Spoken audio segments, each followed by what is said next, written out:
En el capítulo 13 de Apocalipsis encontramos la descripción de dos bestias. La primera que sale del mar y la segunda que sube de la tierra. A la primera bestia se le da el poder para perseguir a los santos y a la segunda bestia se le da el poder para prohibir, o bueno, ella prohíbe comprar y vender a menos que se tenga la marca de la bestia.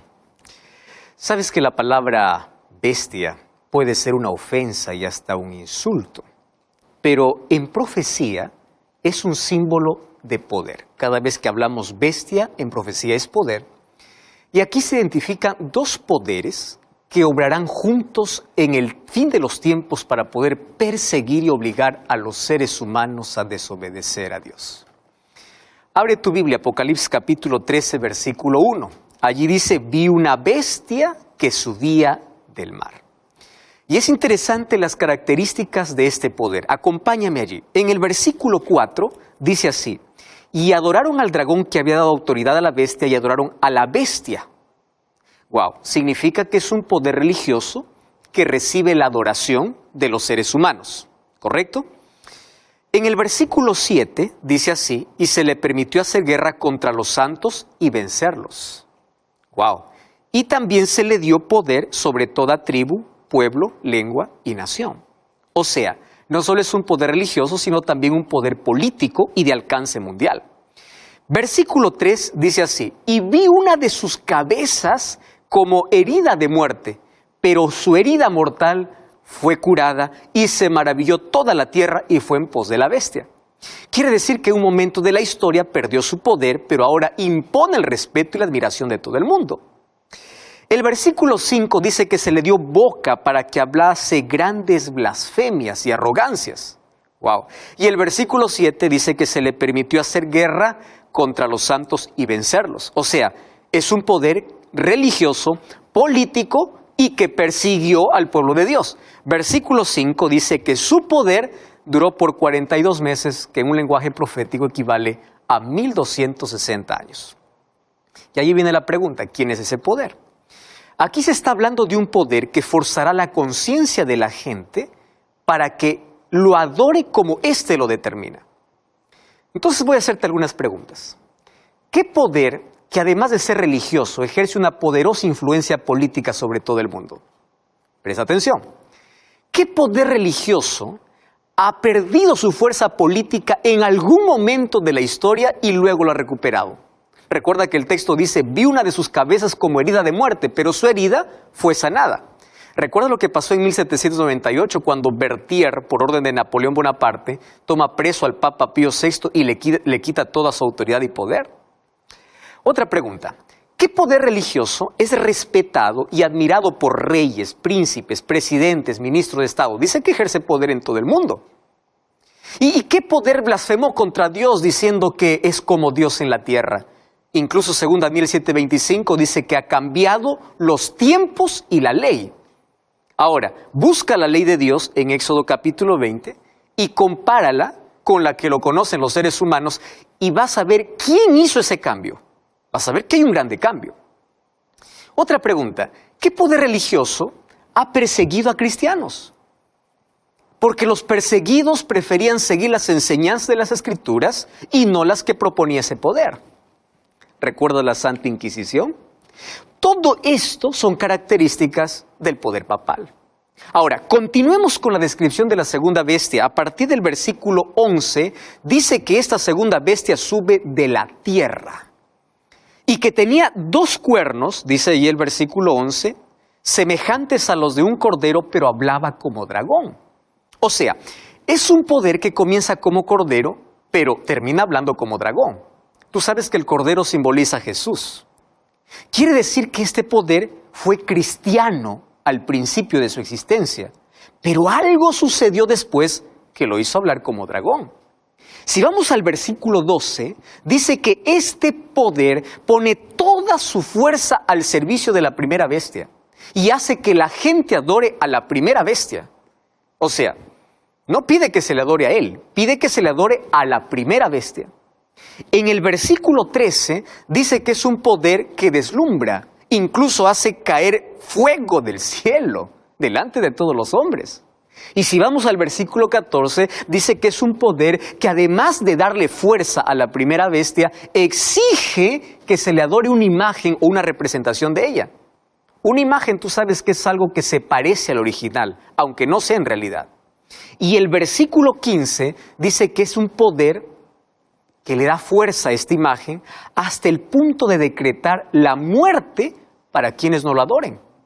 Y el versículo 16 y 17 es tan enigmático, porque ordena poner la marca de la bestia sobre todo el mundo para que nadie pueda comprar ni vender a menos que no tenga la marca. Entonces, ¿quién es ese poder?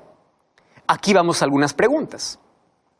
¿Existe algún país poderoso en el mundo que en los comienzos de su historia fuera una nación cristiana? Una nación estudiosa de las Escrituras, defensora de la libertad, de acuerdo a la conciencia, o sea, hablaba como cordero. ¿Existe un país poderoso que, habiendo tenido ese origen, se fue convirtiendo con el tiempo en una nación secularizada?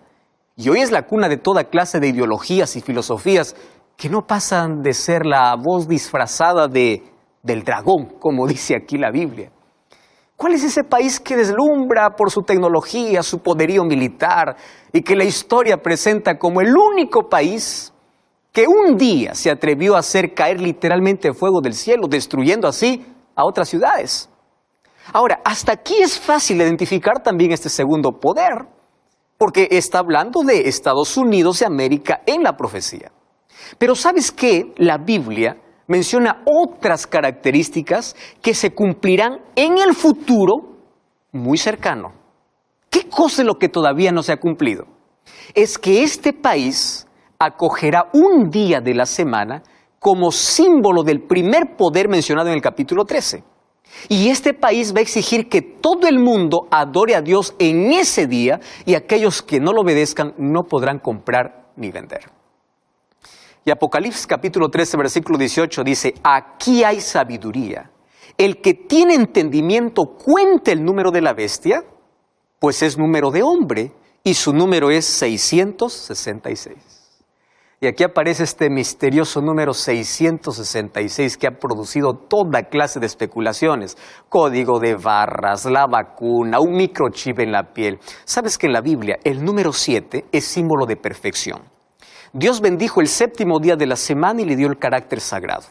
El número 7 en la Biblia aparece 323 veces y en todas ellas se refiere a Dios, a sus obras de misericordia y de juicio.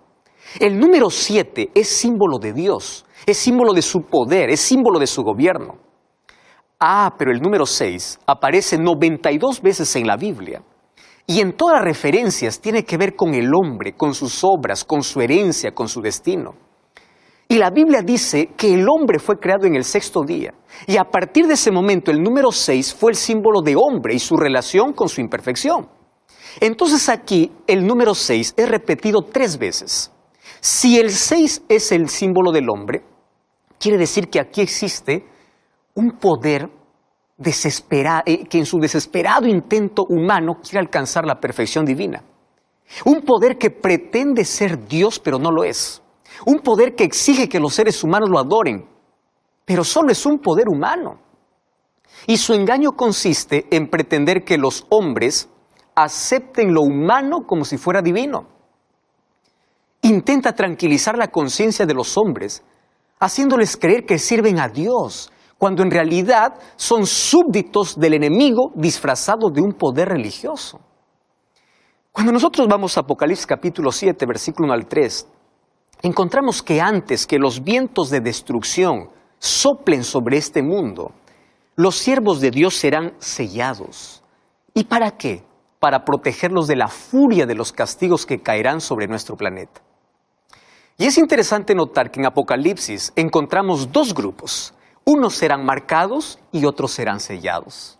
Mientras un poder coloca una marca en la frente y en la mano, en el capítulo 7 también se sella en la frente a los hijos de Dios. Entonces, al llegar a este punto, allí surge la pregunta, ¿qué es la marca de la bestia y cuál es el sello de Dios? Recuerda que quienes reciben el sello de Dios es para protegerlos de la destrucción. En cambio, en Apocalipsis capítulo 14, 9 y 10 dice que si alguno adora a la bestia y a su imagen y recibe la marca en su frente o en su mano, beberá del vino de la ira de Dios. Y para saber qué es la marca de la bestia es necesario identificar primero cuál es el sello de Dios, porque la marca de la bestia será contrario al sello de Dios. Un sello generalmente sirve para identificar a alguien o algo. El sello contiene un nombre, atributos, autoridad y el carácter del dueño del sello. O sea, en el sello de Dios deberíamos encontrar su nombre, su título y el fundamento de esa autoridad, que es su ley. Ahora, tras el sello de Dios está el deseo de salvar, pero tras la marca de la bestia está la intención de destruir. Tras el sello de Dios está el Padre, el Hijo y el Espíritu Santo, pero tras la marca de la bestia está el dragón, la bestia y el falso profeta, que Apocalipsis lo menciona. Cuando nosotros vamos a Ezequiel capítulo 20, versículo 20 dice así: santificad mis sábados y sean por señal entre mí y vosotros, para que sepáis que yo soy vuestro Dios. Tú podrás decir, este versículo es para el pueblo de Israel. Mas el sábado ya vimos en los programas anteriores que no es para el pueblo de Israel. Nosotros ya vimos esto en los programas anteriores, que no se trata del pueblo de Israel. Ahora, si tú te das cuenta, aquí la Biblia está hablando que hay una señal.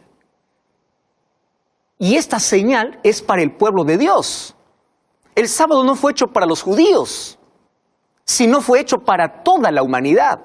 Y si tú analizas la Biblia, descubrirás que en la historia Dios siempre tuvo su iglesia constituida por sus hijos que están dispuestos a obedecer su voluntad. Pero también siempre hubo seres humanos que quisieron seguir sus propios caminos y rechazaron la voz de Dios. ¿Te acuerdas de Caín y Abel? Recibieron la orden de ofrecer un cordero como sacrificio a Dios. Abel obedeció y Caín decidió hacer las cosas a su manera. O sea, Caín no se lanzó frontalmente en contra de Dios. Él ofreció un sacrificio, pero no como Dios le había ordenado, sino como a él le pareció. Ahora, al final de la historia, quienes reciben la marca de la bestia no estarán frontalmente en contra de Dios. Ellos creerán que están sirviendo a Dios, pero no como el Señor lo pidió, sino como a ellos les parece que debe ser. ¿Sabes que la característica distintiva del cristianismo consiste en aceptar a Jesús como Salvador y obedecer los mandamientos de Dios? Y uno de los aspectos importantes de esa obediencia es la observancia del sábado, como dice aquí la Biblia. Y hemos explicado esto en programas anteriores incluso. Ahora, Ezequiel dice que el sábado es la señal o es el sello, es la identificación o la marca de Dios. Tú puedes burlarte y decir que el sábado no era para Israel. No puede ser, porque el sábado se instituyó en la creación cuando no existía el pueblo de Israel. El sábado era la señal del pueblo de Dios. Ahora, el remanente espiritual de Israel es el cristianismo. Son aquellos que aceptaron a Jesús como Salvador, aceptaron su gracia, mas también son fieles y obedientes a los mandamientos de Dios. ¿Qué cosa incluye? La observancia del sábado. Y es por eso que reciben la señal en su frente. Ahora, aparece el enemigo de Dios y trata de imponer su propia manera de adorar y obedecer. Mira, el diablo es muy astuto. Si no consigue que tú niegues la existencia de Dios o rechaces a Dios, el diablo intentará que tú obedezcas de manera equivocada. ¿Recuerdas en el jardín del Edén? Dios dijo, si ustedes tocan de este fruto prohibido morirán. Aparece el diablo y dice, no morirán. En la ley de Dios está, acuérdate del día sábado para santificarlo. Viene el diablo y dice, no es necesario que sea sábado, puede ser domingo. ¿Recuerdas que a Caín le dijo, no es necesario que ofrezcas un cordero, puedes ofrecer los frutos de tu campo?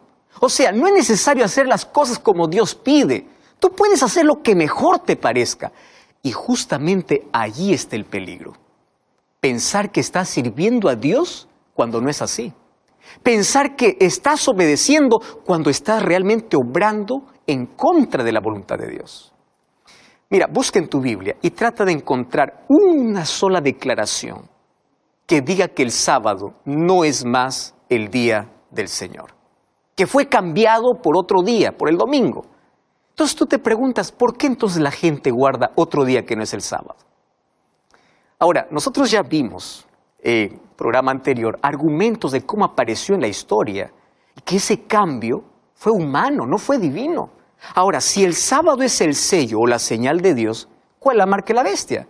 Recuerda que en Apocalipsis 13 se habla de un poder político y religioso y también de un país poderoso, diciendo a los habitantes de la tierra que hagan una imagen a la bestia.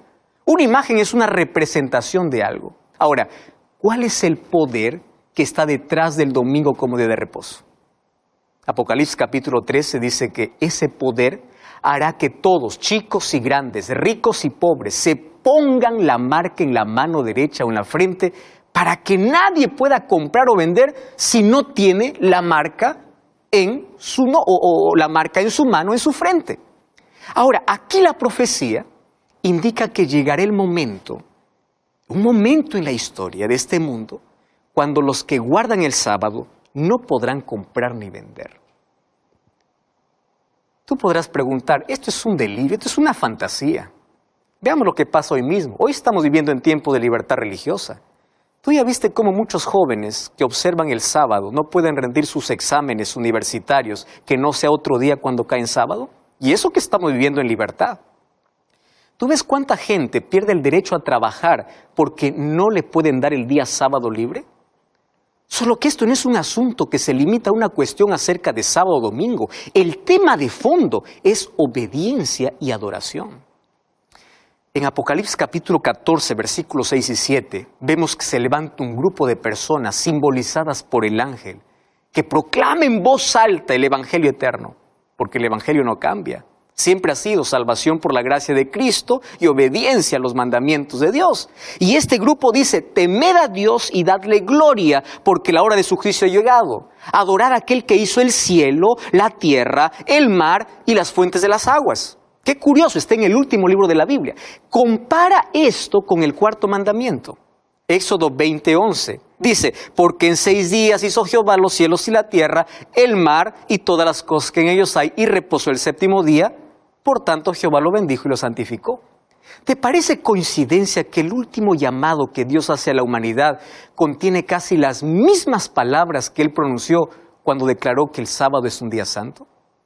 Por eso es que el último llamado dice algo más. Apocalipsis capítulo 14, versículo 9 dice, si alguno adora a la bestia y a su imagen y recibe la marca en su frente o en su mano, él también beberá del vino de la ira de Dios. Pero en el capítulo 18, versículo 4 dice, salí de ella, pueblo mío.